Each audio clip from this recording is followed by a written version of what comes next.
मैं आज आपको सोने का सेव के बार के बारे में कहानी सुनाने जा रहा हूँ। सोने का सेव पर कहानी सुनाने जा रहा हूँ और कहानी अच्छा लगे तो कहानी पूरा देखिए और वीडियो को लाइक कीजिए। आप वीडियो कहाँ से देख रहे हैं ज़रूर हमें बताइए और वीडियो में लाइक कीजिए, कमेंट कीजिए और शेयर कीजिए और सब्सक्राइब कीजिए। बहुत पुराने ज़माने की बात है। एक राजा महल में बहुत सुंदर एक बगीचा था। बगीचे में तरह तरह के फूलों के पौधे, अनेक प्रकार के मीठे फलों का पेड़ था। लेकिन इस बाग में सबसे आश्चर्यजनक एक चीज था। एक सेव का पेड़ था जिसमें सोने का सेव लगता था। राजा ने इस पेड़ की देखभाल का खास इंतजाम कर रखा था। जब इसके फल पकते थे तो चौकीदार रात दिन पेड़ का पहरा देते थे ताकि कोई सोने का सेव चुरा के ना ले जाए।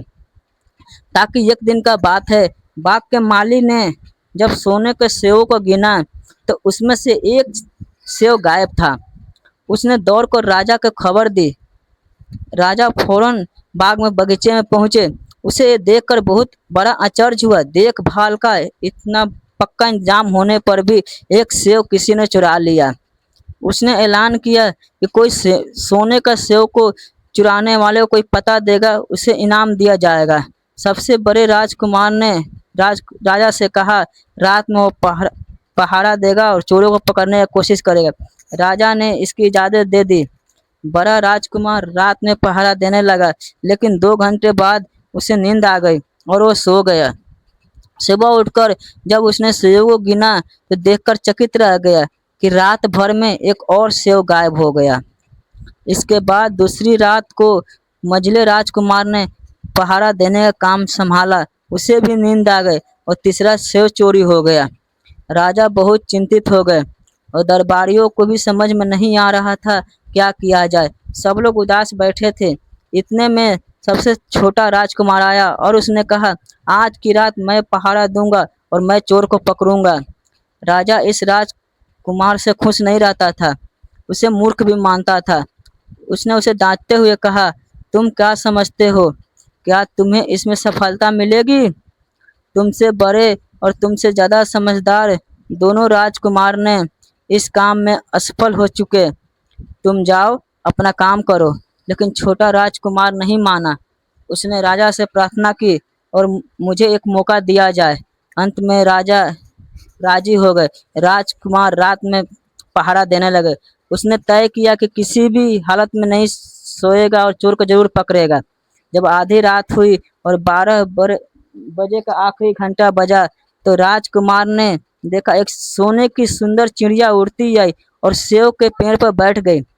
उसने देखते देखते सोने का एक सेव तोड़कर अपनी चोंच में पकड़ लिया। राजकुमार ने फौरन निशाना साध कर तीर चला दिया, लेकिन तीर चिड़िया को नहीं लगा और पंख फड़फड़ाकर उड़ गई। इतना अवश्य हुआ कि उसका एक सुनहरा पंख जमीन पर टूट के गिरा। दूसरे दिन सुबह राजकुमार राजा को सारी बात बता दी और वो सोने के पंख उनके सामने रख दिया। पंख इतना सुंदर और इतना कीमती था कि राजा देखते ही उसे रह गए और कहा, अगर इस चिड़िया का एक पंख इतना सुंदर है तो वो पूरी चिड़िया कितनी सुंदर होगी। मैं चाहता हूँ कि इस चिड़िया को कोई पकड़ लाए। सबसे पहले बड़ा राजकुमार रवाना हुआ। चलते चलते वो एक जंगल में पहुंचा। वहां उसे एक लोमड़ी को एक पेड़ के नीचे आराम करते हुए देखा। राजकुमार ने मौका देखकर तीर अपने धनुष पर चढ़ा लिया। वो तीर छोड़ने ही जा रहा था, लोमड़ी ने चिल्लाकर कहा, राजकुमार मुझे मत मारो। पता है तुम सोने की चिड़िया की खोज में निकले हो। तुम मेरी राय मारो तो तुम्हारा काम जल्दी ही पूरा हो जाएगा। तुम इसी रास्ते से सीधे चले जाओ। शाम होने पर तुम्हें एक गांव में पहुंचोगे। वहां तुम्हें आमने सामने 2 धर्मशाला मिलेंगे। एक धर्मशाला खूब सजी सजाई और सुंदर सी होगी, लेकिन तुम उसमें मत ठहरना। तुम उसके सामने वाले में दूसरी धर्मशाला में ठहरना, जो बहुत मामूली और देखने में भी भद्दी सी होगी। ऐसा करने पर तुम्हारा काम आसानी से पूरा हो जाएगा। लोमड़ी का बात सुनकर राजकुमार को हंसी आ गया। उसने दांत कर कहा, भाग जा यहाँ से, मुझे तुम्हारी सलाह की जरूरत नहीं है। एक कहकर उसने तीर छोड़ दिया, लेकिन लोमड़ी बहुत चालाक थी, वो बचकर निकल भागी। राजकुमार आगे चलता गया। शाम को जब वो गांव में पहुंचा तो उसने देखा वहां सड़क किनारे सचमुच में दो धर्मशाला थी। उनमें से एक धर्मशाला खूब सजाई हुई थी और उसके अंदर से लोगों को नाचने गाने और खुशियों का आवाज आ रही। दूसरी धर्मशाला गंदी सी भद्दी सी थी, वहां अंधेरा छाया हुआ था। राजकुमार सजी हुई धर्मशाला में ठहर गया। थोड़ी देर में वो भूल गया कि असल में सोने की चिड़िया की खोज में निकला था। उधर जब काफी समय बीत गया और बड़ा राजकुमार नहीं लौटा, तो मंझला राजकुमार को सोने की चिड़िया को खोज में चल पड़ा। वो भी उसी तरह चलते चलते जंगल में पहुंचा, तो वहीं लोमड़ी उसे भी मिली। इस राजकुमार ने भी लोमड़ी के बात पर कोई ध्यान नहीं दिया। जब वो शाम को उस गांव में पहुंचा तो बड़े राजकुमार की तरह सजी सजाया धर्मशाला में ठहर गया। वहां के नाच गान में मस्त होकर अपना काम भूल गया, यहाँ तक कि उसे घोर लौटने के भी ध्यान नहीं रहा। अंत में सबसे छोटे राजकुमार ने राजा से कहा, मैं सोने की चिड़िया की खोज में जाऊंगा। राजा को विश्वास था कि जब दोनों राजकुमार इस काम में असफल रहे तो इससे और भी सफलता नहीं मिले, लेकिन उसने उसको जिद करने पर राजा ने उसे इजाजत दे दी। छोटा राजकुमार तैयार होकर सोने की चिड़िया की खोज में निकल पड़ा। जंगल में उसने लोमड़ी मिला। राजकुमार ने लोमड़ी को बात को ध्यान से सुना और लोमड़ी से कहा, ठीक है, तुम जैसे कह रही हो मैं वैसे ही करूँगा। अब तुम जाओ, मैं तुम्हें नहीं मारूंगा। इस पर लोमड़ी खुश होकर बोली, तुम सबसे अच्छे लड़के मालूम होते हो। तूने मेरी बात बात को मजाक नहीं उड़ाया और मुझ पर तीर नहीं चलाया।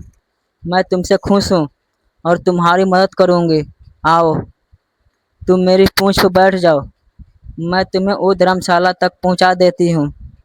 देखते देखते लोमड़ी की पीठ काफी बड़ी हो गई और राजकुमार उस पर बैठ गया और उसके बैठते ही लोमड़ी हवा में उड़ने लगी और थोड़ी ही देर में मैदानों और पहाड़ों को पार करके उसी गांव में जा पहुंचा।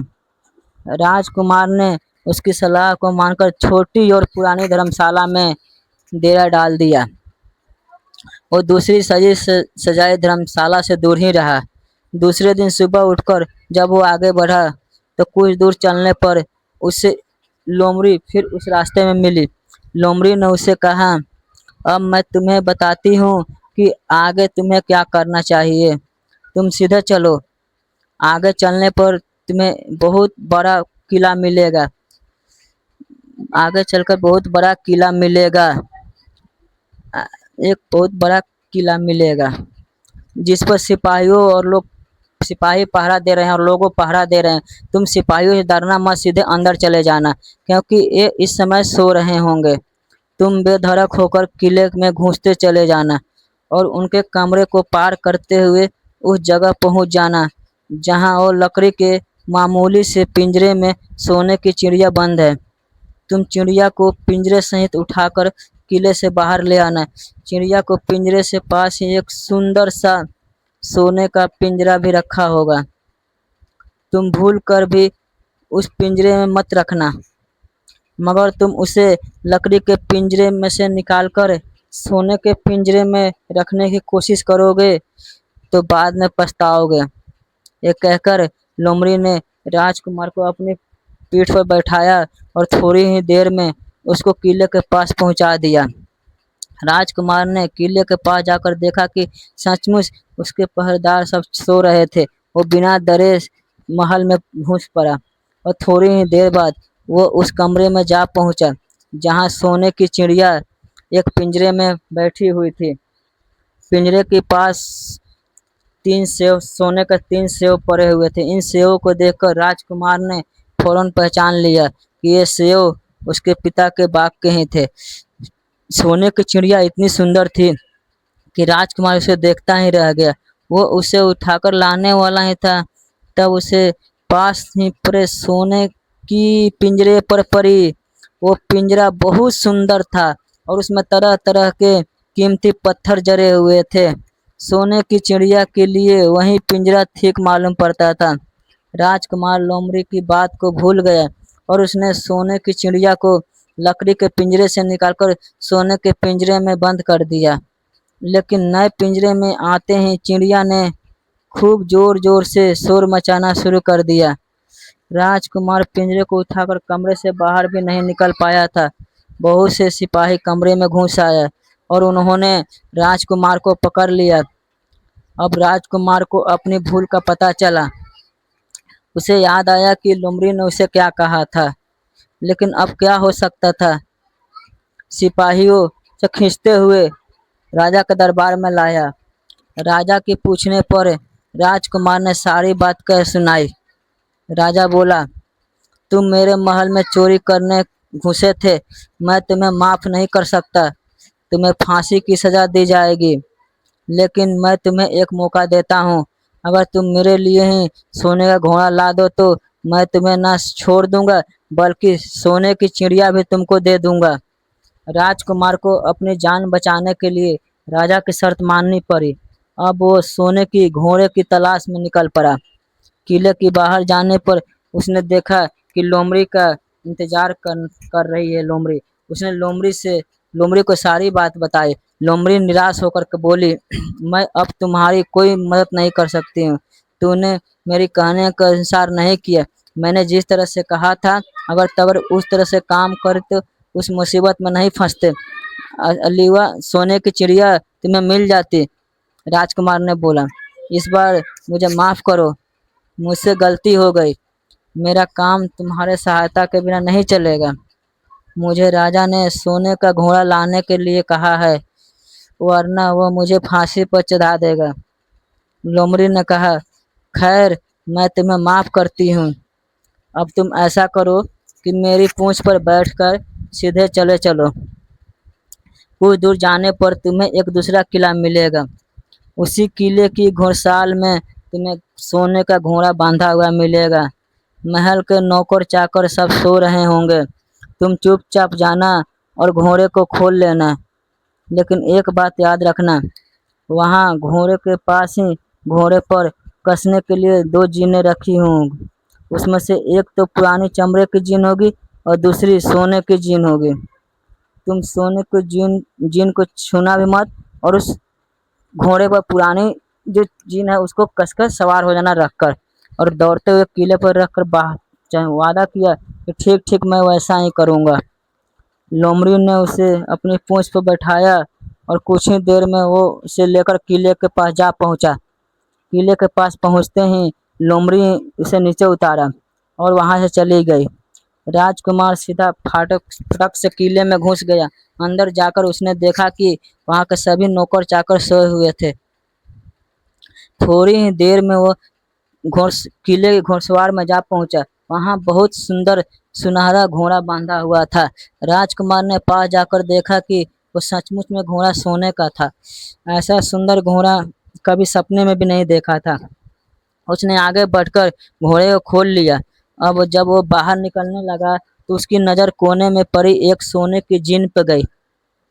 ये जीन बहुत सुंदर थी और उसमें हीरे मोती जड़े हुए थे। उसके पास ही एक फटी पुरानी चमड़ी की जीन पड़ी हुई थी। इतने सुंदर घोड़े पर पुरानी जीन कसना अच्छा नहीं लगा। उसने सोने की जीन उठा ली और घोड़े पर कसना शुरू किया। इतने में घोड़े ने जोर जोर से निना उठा। किले का नौकर चाकर जाग गए। थोड़ी ही देर में राजकुमार पकड़ लिए गए।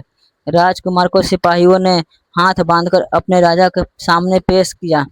राजा ने सारी बातें सुनकर कहा, तूने मेरे घोड़े को चुराने की कोशिश की, इसलिए तुम्हें फांसी की सजा दी जाएगी। लेकिन अगर तुम मेरा एक काम कर दो तो मैं तुम्हें छोड़ सकता हूँ। यहाँ से कुछ ही दूर एक सोने का महल है, बहुत सुंदर राजकुमारी रहती है। अगर तुम अपनी जान बचाना चाहते हो तो उस राजकुमारी को मेरे पास ले आओ। तुम्हें इनाम में इस सोने का घोड़ा दे दूंगा। बेचारा राजकुमार वो फिर से एक नई मुसीबत में फंस गया। उसे मजबूर होकर राजा की शर्त माननी पड़ी और वो सोने की महल की खोज में निकल पड़ा। कुछ दूर चलने पर फिर उसे वो लोमड़ी मिली। पता नहीं कैसे लोमड़ी को सारी बातें मालूम हो गई थी। वो बोली, देखो, तूने इस बार भी मेरी बात नहीं मानी। मेरी बात मान जाते तो ये नई मुसीबत तुम्हारे गले नहीं पड़ती। खैर, मुझे तुम पर दया आ रही है। मैं तुम्हारी मदद करूँगी। चलो, मैं तुम्हें सोने की महल के पास पहुँचा देती हूँ।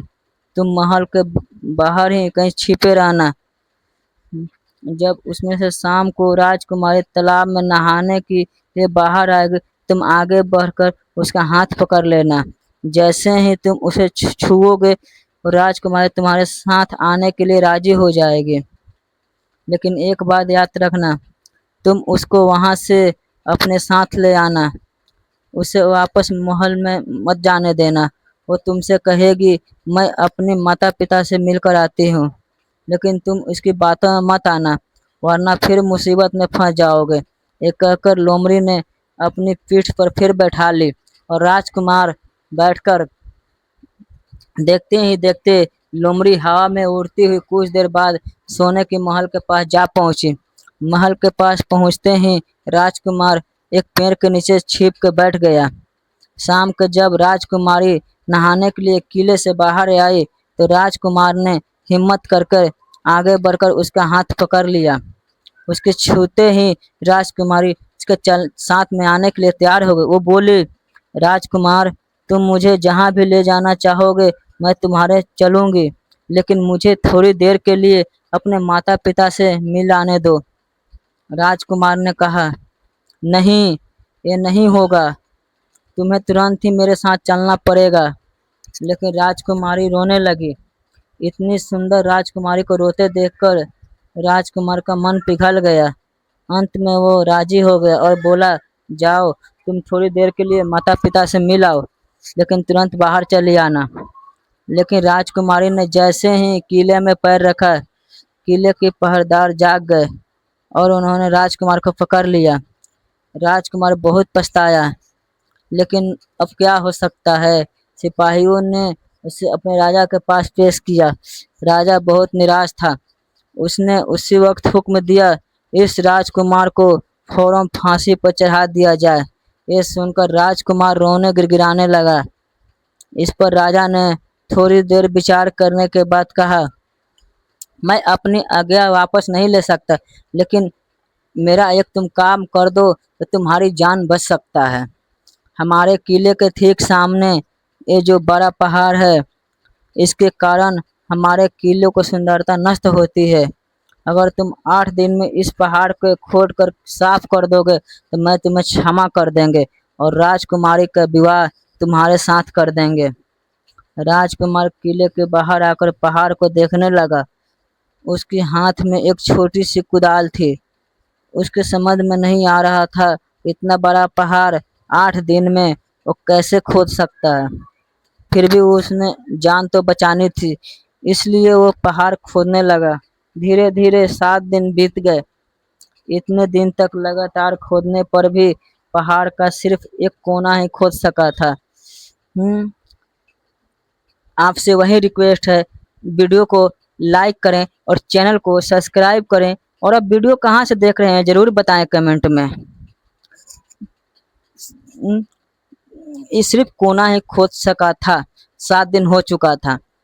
8वां दिन दुखी होकर बैठ गया था। वो अपने पर बहुत क्रोध आ रहा था। वो मन में कहने लगा, अगर मैंने लोमड़ी की बात मान ली होती तो कितना अच्छा होता। लोमड़ी ने मुझे हर बार मुझे ठीक सलाह दी और हर बार मैं उसका कहना नाम नहीं मानकर मैं हर बार नई मुसीबत में फंस जाता हूँ। राजकुमार सिर झुकाकर बैठा था। अचानक अपने पैरों के पास लोमड़ी की पूंछ हिलते हुए दिखाई दी। उसने नजर उठाकर देखा तो सचमुच में वही लोमड़ी खड़ी थी। लोमड़ी ने मुस्कुराते हुए कहा, क्यों, क्या हाल है? इस बार तो तुम्हारी मदद करने की जरा भी इच्छा नहीं थी, लेकिन मैं 7 दिन से तुम्हें पहाड़ खोदते देख रही हूँ। मुझे दया आ गई और मैं तुम्हारी मदद के लिए चली आई। जाओ, तुम बहुत थक गए हो, जाओ सो जाओ। मैं थोड़ी ही देर में तुम्हारी काम पूरा कर दूंगी। इस बार राजकुमार ने तय कर लिया था कि अब वो लोमड़ी जिस तरह कहेगी उसी तरह कहे करेगा। वो चुपचाप उठकर एक तरफ सोने चला गया। थोड़ी ही देर में उसे नींद आ गई। सुबह जब वो सोकर उठा तो अपनी आंखों पर उसे विश्वास नहीं हुआ। वहाँ कहीं भी पहाड़ का नामो निशान नहीं था और महल का सुंदर दृश्य दिखाई दे रहा था। राजकुमार सीधा राजा के पास पहुंचा। राजा उसके काम पर बहुत खुश था। उसने तुरंत ही अपने वादे के अनुसार राजकुमारी के साथ उसका विवाह कर दिया। जब राजकुमार उसे राजकुमारी के साथ कुछ दूर चला तो उसे रास्ते में फिर वही लोमड़ी मिली। लोमड़ी बोली, बधाई हो राजकुमार। राजकुमारी के साथ तुम्हें देखकर मुझे बहुत खुशी हो रही है, लेकिन अब तुम्हें सोने का घोड़ा और सोने की चिड़िया भी प्राप्त करनी चाहिए, क्योंकि ये दोनों चीजें तुम्हारी लायक है और तुम इसे आसानी से प्राप्त कर सकते हो। लेकिन मुझे भला सोने के घोड़ा और सोने का चिड़िया कैसे मिल सकता है? मैं तो इस राजकुमारी को भी उस राजा के लिए ले जा रहा हूँ। लोमड़ी ने कहा, नहीं, तुम ऐसा काम कभी मत करना। इस राजकुमारी के साथ तुम्हारा विवाह हुआ है और अब तुम्हारी पत्नी ही है, अब तुम्हारी ही है। अब मेरे कहने के अनुसार काम करो, सोने का घोड़ा और सोने की चिड़िया भी मिल सकती है। तुम पहले इस राजकुमारी को लेकर सोने के घोड़े वाले राजा के पास जाओ। राजा खुश होकर वो सोने का घोड़ा दे देगा। तुम घोड़े पर सवार हो जाना और सवार होकर सबसे विदा लेना। राजकुमारी से सबसे बाद में विदा लेना। जैसे ही तुम राजकुमारी के पास पहुंचो, तुम उसे हाथ से पकड़कर घोड़े के ऊपर खींच लेना और घोड़े को घोड़ा दौड़ा देना। सोने का घोड़ा इतना तेज दौड़ता है कि दुनिया का तेज से तेज घोड़ा भी उसे बराबरी नहीं कर सकता। जाओ, पहले तुम इतना काम पूरा करो, इसके बाद आगे का काम मैं तुम्हें बाद में बताऊंगा। मैं तुम्हें रास्ते में मिलूंगा। राजकुमार ने ठीक वैसे ही किया जैसा लोमड़ी ने कहा था। जब सोने के घोड़े वाले राजा ने खुश होकर उसे इनाम में सोने का घोड़े दिया तो राजकुमार उस पर सवार हो गया और उसे विदा लेने लगा। अंत में वो राजकुमारी को उठाकर घोड़ा को तेजी से दौड़ाता हुआ किले से बहुत दूर निकल आया। रास्ते में एक पेड़ के नीचे लोमड़ी इंतजार कर रही थी। उसे देखकर लोमड़ी बोली, शाबाश, अब तुम सोने की चिड़िया भी प्राप्त कर लोगे। जब तुम सोने की चिड़िया के राजा के पास पहुंचोगे, वो इस घोड़े को देखकर बहुत खुश होगा। तो मुझसे कहना कि पहले तुम सोने की चिड़िया के मेरे हाथ में दे दो, तब मैं तुम्हें इस घोड़ा दूंगा। जब तुम्हारे पास पिंजरा लाए, तुम पिंजरा उसके हाथ से छीन लेना और घोड़े को दौड़ा देना। बस ऐसे चिड़िया तुम्हें मिल जाएगी और कोई तुम्हें पकड़ भी नहीं सकेगा। इस बार भी राजकुमार ने ठीक वैसे ही किया। राजकुमार के साथ घोड़े पर बैठा रहा। अब जब राजा ने उसके हाथ में सोने की चिड़िया का पिंजरा दिया, उसने देखते देखते लात मार दी और सोने का घोड़ा हवा से बातें करने लगा। कुछ दूर चलने पर लोमड़ी फिर मिली। राजकुमार ने उसे कहा, तूने मुझे बड़ी मदद की।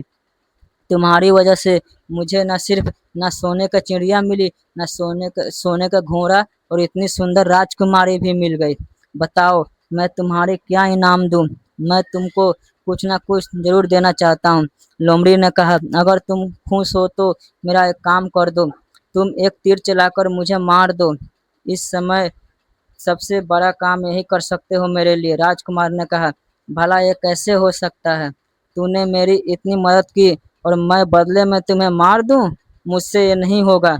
ये सुनकर लोमड़ी बहुत दुखी हुई और बोली, अगर तुम मेरा ये काम नहीं कर सकते तो फिर ठीक है, जाओ, लेकिन मैं तुम्हारी भलाई के लिए ही कह रही हूँ।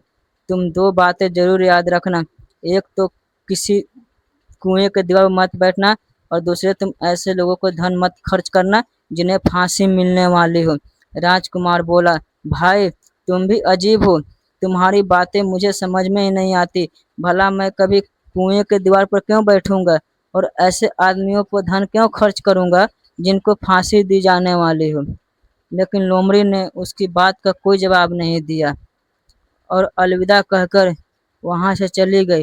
राजकुमार सोने का घोड़ा आगे दौड़ते हुए गया और राजकुमारी भी उसके साथ बैठी हुई थी और सोने की चिड़िया का पिंजरा उसके हाथ में था।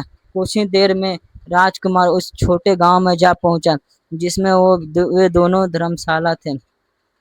गांव के लोग और खास तौर पर बच्चे उसको देखने के लिए बाहर निकल आए। सोने के घोड़े पर इतने सुंदर राजकुमारी बैठी को देखने के लिए सभी लोग चकित हो गए। इतने में राजकुमार देखा गांव के बगीचे में एक जगह बहुत से सारे लोग जमा है और वहां से कुछ शोर हो रहा है। राजकुमार को पूछने पर लोगों ने बताया वहां दो आदमियों को फांसी देने की तैयारी हो रही है।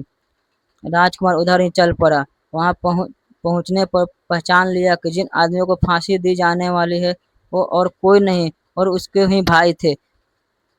तब से सजी सजाई उसी धर्मशाला में रह रहे थे और तरह तरह के बुरे काम कर रहे थे, जुआ भी खेलते थे और जुए में बहुत धन हार चुके थे। उन्होंने लोगों से बहुत सारे पैसे उधार ले रखे थे। इन्हीं सब बातों से चिढ़कर तब गांव वालों ने उन्हें फांसी पर चढ़ाने का फैसला किया। राजकुमार भला ये कैसे होने देता। उसने लोगों से कहा मुझसे रुपया ले लो और इन लोगों को छोड़ दो। उसके बहुत कहने सुनने पर लोग राजी हो गए और उन्होंने दोनों आदमियों को रिहा कर दिया। राजकुमार अपने भाइयों को छुड़ाकर आगे चला। कुछ दूर चलने पर उन्हें एक कुआं दिखाई दिया। उस पर राजकुमार आराम करने के लिए ठान लिया। वहां ठंडा पानी पीने के लिए हम लोग आगे चलेंगे। राजकुमार राजी हो गए।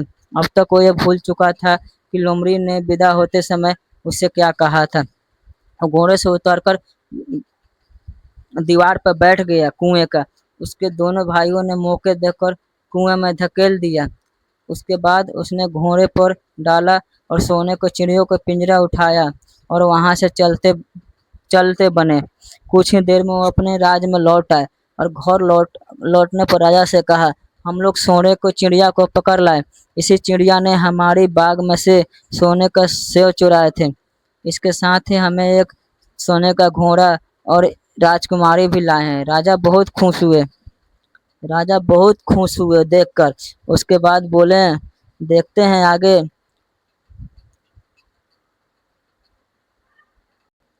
चैनल को सब्सक्राइब जरूर करें। बहुत सारे राज के लोग खुशियां मनाने लगे लेकिन राजकुमारी खुश नहीं थी। वो बराबर रोती रहती थी। उसने खाना पीना सब छोड़ दिया। यही नहीं घोड़े ने भी दाना पानी बंद कर दिया और सोने की चिड़िया भी उदास रहने लगी। राजा ने बहुत कोशिश की लेकिन ना तो राजकुमारी खुश, ना घोड़े, ना चिड़िया, सारा उदास रहने लगा। उधर छोटा राजकुमार कुएं में गिर गया था लेकिन वो मरा नहीं था। कुआं बहुत गहरा था लेकिन उसमें पानी बहुत थोड़ा सा। वो कुएं में बैठा बैठा अपने भाग को कोसता रहा। अब उसे फिर उसी लोमड़ी की याद आई और वो पछताने लगा कि अगर मैं कहना मान लिया होता तो मैं मुसीबत में ना फंसता।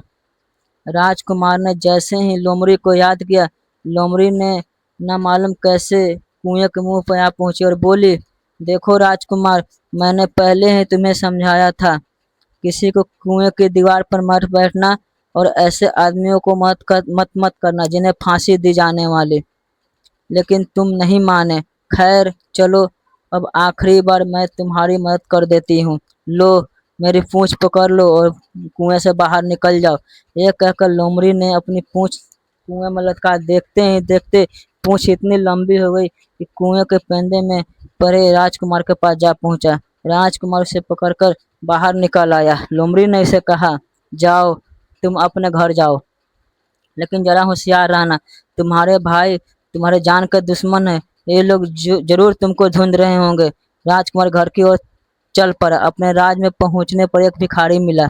भिखारी को उसने अपने सुंदर कपड़े दान में दे दिया और उनके भद्दे पुराने कपड़े पहन लिए। इस तरह भेष बदलकर वो अपने किले में पहुंचा। वहां उसे पहुंचने पर बहुत आश्चर्यजनक एक बात, सोने का घोड़ा खुशी से हिनहाने लगा और दाना खाने लगा। सोने की चिड़िया भी अपने पिंजरे में खुशी से फुदकने लगी और गाना गाने लगी। राजकुमारी ने अपने आंसू पोंछ डाले और वो भी खुश दिखाई देने लगी। लेकिन राजा के समझ में कुछ नहीं आया। उसने राजकुमारी से इसका कारण पूछा तो बोली मैंने तो पहले ही आपको सारी कहानी बता दी थी। आपके बड़े और मझले राजकुमार ने छोटे राजकुमार को साथ धोखा किया है। इन्होंने आपको धोखा दिया है, लेकिन अब आपका छोटा राजकुमार यहाँ पे आ पहुँचा है, इसीलिए मुझे बेहद खुशी हो रही है। उसी के साथ मेरी शादी हुई है और मैं उसके साथ ही सुखी रह सकती हूँ। फिर उसने मैले कुचैले कपड़े पहने एक आदमी की ओर इशारा करते हुए कहा ओ रहा आपका छोटा राजकुमार। राजा ने भी अपने छोटे लड़के को पहचान लिया। अब राजा ने अपने छोटे बेटे के बारे में अपने विचार बदल दिया। अब वो उसे बहुत समझदार और बहादुर मानने लगा और उससे बहुत अधिक प्यार करने लगा। उसने राजगद्दी पर बैठाने का निश्चय किया। बड़े और मंझले को राज छोटे भाई को धोखा नहीं दिया, बल्कि अपने पिताजी को भी धोखा दिया था। इनसे राजा राजा बहुत नाराज थे। उसने दोनों को राज से निकलवा दिए। इसके बाद बड़ी धूमधाम के साथ राजकुमारी के साथ राजा का विवाह हुआ और दोनों खुशी से रहने लगे। लेकिन राजकुमार उस लोमड़ी को नहीं भूला था जिसने उसे सहायता की थी। एक दिन समय निकालकर वो जंगल में उस लोमड़ी को खोज में निकला। बहुत ढूंढने के बाद एक पेड़ के खोखले भाग में उसने लोमड़ी को देखा चुपचाप बैठे हुए। लोमड़ी बहुत उदास थी और पहले से ज्यादा दुबली भी हो गई थी। राजकुमार को देखते ही लोमड़ी ने उसे पहचान लिया और कहा, हाँ कहो राजकुमार, आज इधर कैसे आना हुआ? राजकुमार ने कहा, मैं आज तुम्हें ही ढूंढने के लिए ही आया हूँ। चलो मेरे बाग में आराम से रहना, वहाँ तुम्हें किसी तरह की तकलीफ नहीं होगी। यहाँ जंगल में तुम्हें खाने पीने की तकलीफ होती होगी और जंगली जानवरों और शिकारियों का डर बना रहता होगा। लोमड़ी ने कहा, नहीं राजकुमार, मैं यहाँ ठीक हूँ। भला अब तुम्हें मुझे दुख से क्या लेना देना? तुम्हारा काम निकल गया, अब तुम खुशी से अपने राज में रहो। राजकुमार बोला, नहीं, तूने मेरा बहुत बड़ा उपकार किया। मैं तुम्हें इनाम देना चाहता हूँ और अपने साथ ही रखना चाहता हूँ। राजकुमारी भी बहुत खुश होगी, वो भी तुमसे मिलना चाहती है। लोमड़ी बोली, अगर तुम सच में इनाम देना चाहते हो तो मेरा एक काम कर दो। मैंने तुमसे पहले भी कहा था, तुम तीर चलाकर मुझे मार दो, इसी से मेरा लाभ होगा। असल में एक जादूगर ने जादू कर रखा है। मैं लोमड़ी नहीं हूँ, मुझे उसके जादू के प्रभाव से मैं लोमड़ी के रूप में रहना पड़ रहा है। मैं तो उसी देश के राजकुमार हूँ जहाँ की राजकुमारी से तुम्हारी विवाह हुआ है। असल में वो राजकुमारी मेरी छोटी बहन है। अगर तुम तीर चलाकर मुझे मार दोगे तो इस जादू से मुझे मुक्ति मिल जाएगी और मैं फिर अपने देश लौट सकूंगा। राजकुमार को यह सुनकर बहुत बड़ा आश्चर्य हुआ। उसने फौरन अपने धनुष पर तीर चढ़ाया और लोमड़ी को ओर छोड़ दिया। तीर के लगते ही लोमड़ी मर गई और उसमें से एक सुंदर सा राजकुमार निकल आया। फिर दोनों राजकुमार आपस में गले मिले। इसके बाद दोनों राजकुमार महल में लौट आए। वहां राजकुमारी अपने भाई से मिलकर बहुत खुश हुई।